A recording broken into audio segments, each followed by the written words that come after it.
Olá pessoal, eu sou Marcelo Shoa, estou falando de Fortaleza. Queria agradecer o carinho de todas e todos que vieram aqui se inscrever no nosso canal. Tem sido uma satisfação muito grande, uma honra muito grande ver que o canal está aumentando em número de inscritos. E eu pediria para vocês, por incrível que pareça, apesar de ser muito grato, que vocês divulgassem o canal nas redes de vocês, nos grupos de vocês, e pedissem mais inscrições. Por que eu estou fazendo esse apelo? Porque eu quero ter muito seguidor? Não, pessoal, é porque este canal, vocês sabem, ele foi criado para ser um veículo de informação diferenciada de esquerda, né? De formação de opinião de esquerda, para a gente entender de uma forma mais isenta sobre fatos que estão no debate e que muitas vezes a gente não tem o domínio porque as informações chegam equivocadas. Mas a gente precisa de mais inscrições. Pelo simples fato de que existe um homônimo meu também no YouTube com um site de espiritismo. É um site muito bacana, muito legal, mas é sobre espiritismo, não é sobre política, não é sobre direito. O videoblog que fala sobre política e sobre direito é este aqui. Portanto, é nesse canal que a gente tem que se inscrever. E enquanto a gente não tiver um número de inscritos semelhante ao nosso colega, a gente vai ficar meio que invisibilizado nos sites de busca. Por isso a gente precisa crescer sempre. E aí eu pediria que vocês divulgassem as informações do canal, especialmente no Twitter, que eu acho que é onde a esquerda conflui mais as suas informações. Lá o meu Twitter é o Marcelo Shoa _ e vamos para frente. Vamos para frente que vai ser bacana. Eu queria conversar com vocês hoje sobre um tema pelo qual eu fui questionado no princípio da pandemia no Brasil, pela Telesul. A Telesul, vocês sabem, é uma agência de notícias latino-americana, baseada na Venezuela, e eles têm uma preocupação muito grande com os povos amazônicos, né? E os povos amazônicos, no caso do Brasil, são indígenas, né? E me questionaram como é que estava a situação dos indígenas no Brasil, qual era, naquele momento, as projeções, as perspectivas, o tratamento que eventualmente seria destinado aos indígenas. Eu achei aquilo muito importante, porque nós estamos aqui, por exemplo, eu estou em Fortaleza, do outro lado do país, numa situação completamente diversa, e aqui, vou ser bem sincero, a preocupação com a questão indígena nacional é muito mais do ponto de vista ético daqueles que entendem a necessidade de valorizar uma ancestralidade do que propriamente uma relação fraternal, né? As pessoas estão pouco preocupadas com a questão dos indígenas e a questão do norte do país em geral, né? E eu queria conversar sobre isso porque isso é de extrema relevância, isso tem movimentado os debates fora do Brasil.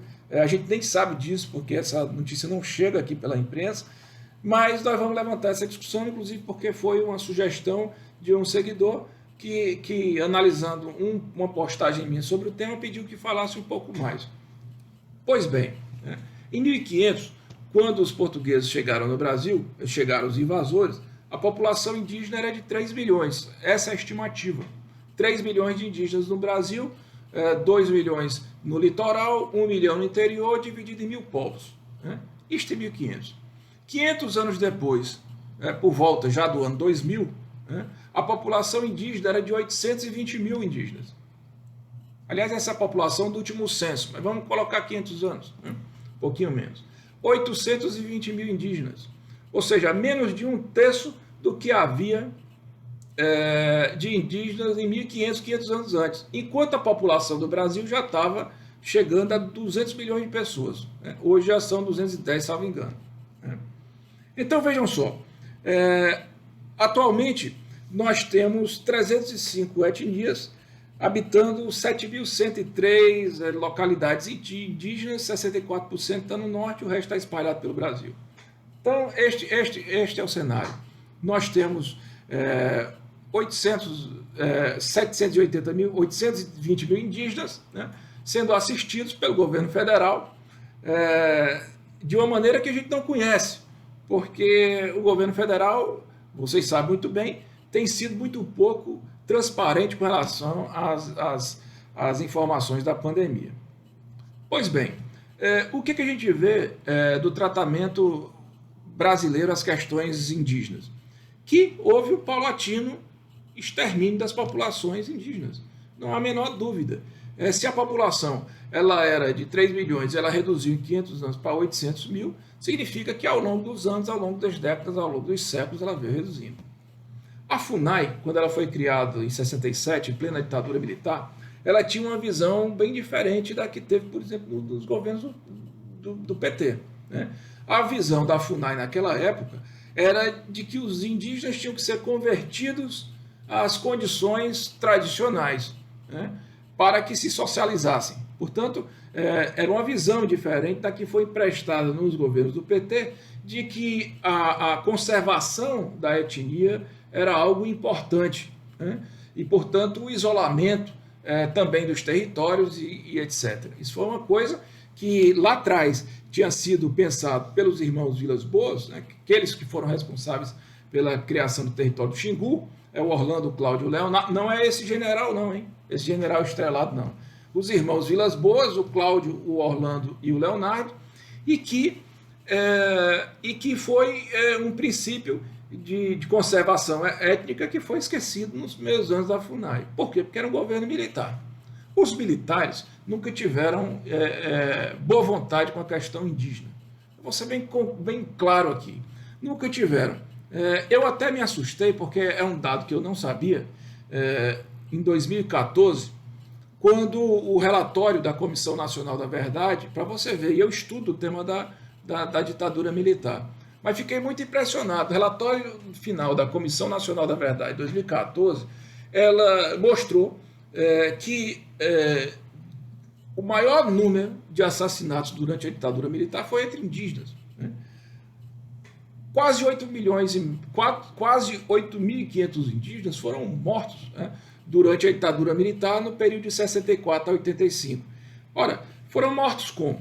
Eles foram mortos por força de trabalho forçado, de remoção, desbulho de terra, né, doenças infecto-contagiosas, naquelas obras, né, de transamazônica, ou mesmo na exploração de garimpo, ou mesmo no aumento das madeireiras. Né? Então, na ditadura militar, os indígenas foram profundamente sacrificados, né, em nome de um pseudo-desenvolvimento, que na verdade não era desenvolvimento de absolutamente nada, né? Era encher os cofres de algumas pessoas. Né? Pois bem, veio a Constituição de 88, houve um paradigma de defesa através dos direitos das coletividades, e os governos do PT passaram a trabalhar as questões indígenas, não só as indígenas, mas as dos povos originários, a dos quilombolas, a dos ribeirinhos, né, com um pouco mais de atenção. Veio aí o incremento da saúde indígena, veio aí o incremento da educação indígena. Não vou dizer que era o top, do sucesso, mas era pelo menos um olhar no sentido de dizer o seguinte: manter as tradições, conservar a sua memória é importante para a construção do seu futuro. O que está acontecendo neste governo, neste desgoverno? No final do ano passado, 2019, vocês sabem muito bem, o Brasil foi acusado de extermínio indígena. Este presidente que aí está, ele foi denunciado por entidades de direitos humanos lá no Tribunal Penal Internacional, na primeira representação contra ele, dentre outras coisas, sobre o extermínio que estava sendo patrocinado pelo governo contra os indígenas. Por quê? Porque naquele momento, no final de 2019, o Brasil já se mostrava ao mundo inteiro como um país que estava aumentando o número de queimadas, que estava aumentando o número de destruição florestal por força de madeireiras, por causa dos garimpos, e claro, os indígenas estavam sendo levados, né, estavam sendo sufocados, para não dizer exterminados. Né? Lideranças indígenas foram assassinadas, né, no norte do país, vocês sabem disso. Né? Aí veio a pandemia. E a pandemia trouxe uma situação ainda pior para os indígenas. Por quê? Porque eles estão sob a tutela da FUNAI. E a FUNAI hoje, ela também está sob uma direção política que impõe, né, um pensamento que remonta, né, aos princípios da FUNAI. Aquele de que você tem que converter o índio aos parâmetros convencionais, porque se não for dessa maneira, importância eles não têm. Né? E, portanto, se não tem importância, também se desaparecerem, né, não tem importância. Já desapareceram tantos, né, ao longo dos séculos. Fiquem sabendo, minhas amigas e meus amigos, que o governo brasileiro, este desgoverno, com este ministro da Saúde, que é um general, né, que é acompanhado, né, na sua claque direta por outros militares, já distribuiu 100.500 comprimidos de cloroquina para os indígenas, lá no norte do país. Acho que em geral, mas como a maioria dos territórios estão lá, as localidades, certamente lá a cloroquina está sendo passada com mais ênfase, mais enfaticamente. A cloroquina, né, aquela medicação que a Organização Mundial da Saúde, que o Conselho Nacional de Saúde, que pesquisas realizadas no Brasil por 50 grandes hospitais, pesquisas realizadas no mundo já publicadas na revista Lancet, aquela medicação que já se disse é ineficaz para a cura, né, da Covid-19. Não só é ineficaz, como pode causar transtornos, né, nem transtornos, né, problemas graves de saúde, na parte coronária, sei lá, na parte cardíaca, porque é uma medicação que funciona para o lúpus, é uma medicação que funciona, acho que para a febre amarela, né, pelo que tenho lido, que também não sou médico, não gosto de falar aqui, mas que sei que para a Covid-19 ela não é suficiente. Por quê? Porque as entidades médicas já disseram isso. Aquele pacote que o governo federal tem vendido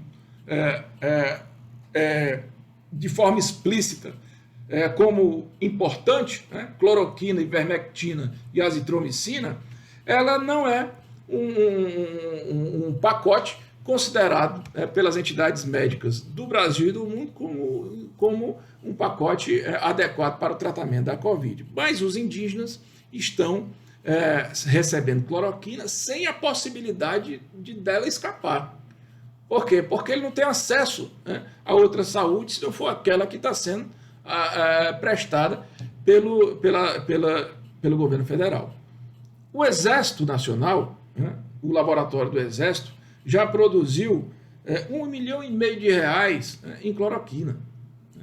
Vocês sabem, eu tive lendo nesses dias, as informações dizem que o Brasil tem estoque de cloroquina para 18 anos. Nós temos 4 bilhões de comprimidos de cloroquina no país. 2 bilhões foram desovados aqui pelo Trump, né, quando, pouco antes da agência de saúde lá nos Estados Unidos, né, dizer que a cloroquina não poderia mais ser receitada lá pelos Estados Unidos daquela maneira. Aí eles desovaram aqui no Brasil. Né, e, por sua vez, essa coisa está passando para o norte do país, para as localidades indígenas. Por quê? Porque governadores já disseram que não vão aceitar cloroquina, não vão receitar cloroquina, porque a cloroquina ela é ineficaz.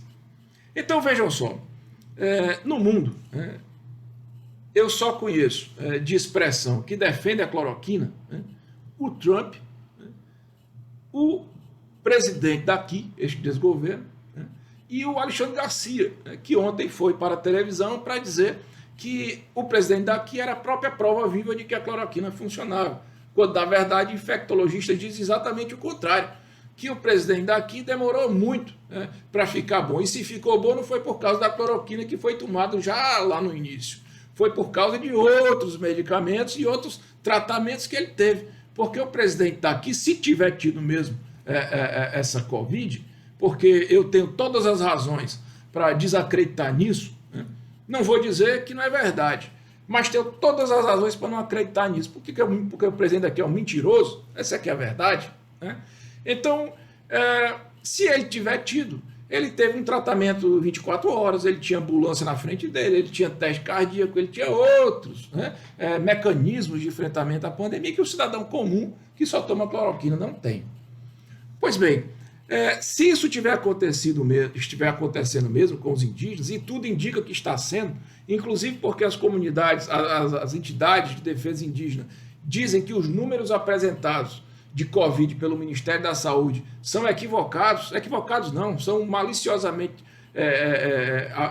divulgados de forma errada. Isso não sou eu que digo, são eles. Os números são maiores do que os mais elevados, né? O número de indígenas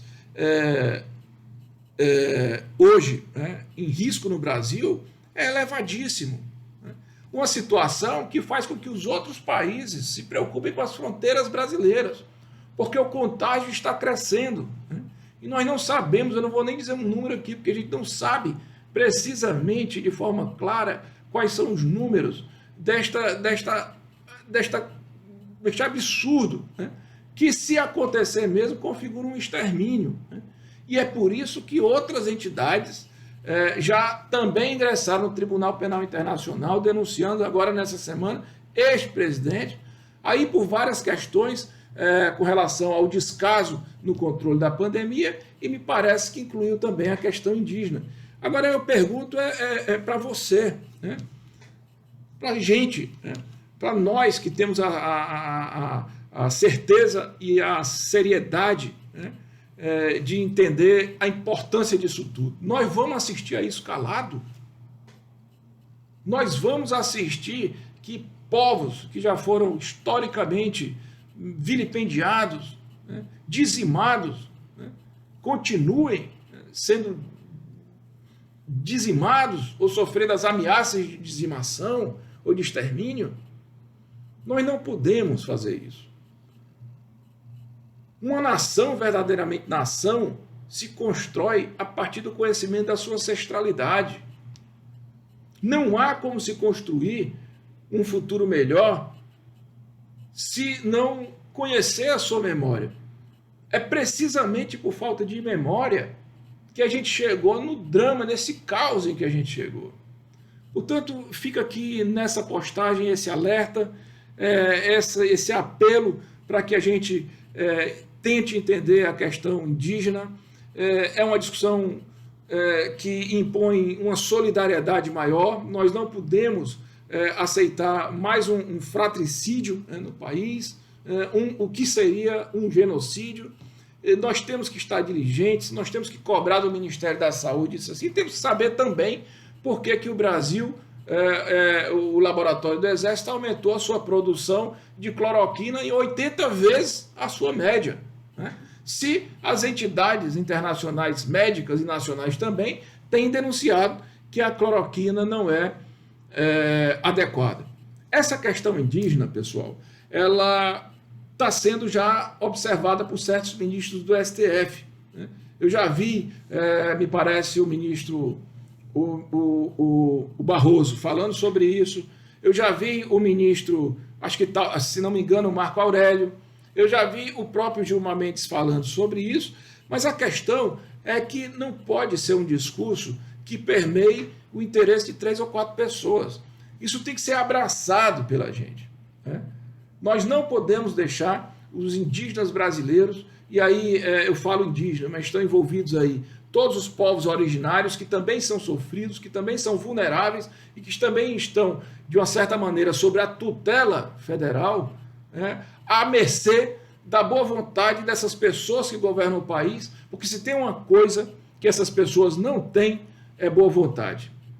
Portanto, esse é o meu comentário de hoje, e eu convido a você para que a gente converse mais sobre outros assuntos. Sugiram, para mim é uma grande honra poder dividir essas discussões, essas reflexões, e pediria mais uma vez que vocês compartilhassem esse vídeo, que vocês divulgassem nas redes sociais e pedissem para as pessoas se inscrever neste canal do Marcelo Shoa, porque a gente precisa realmente de inscrições.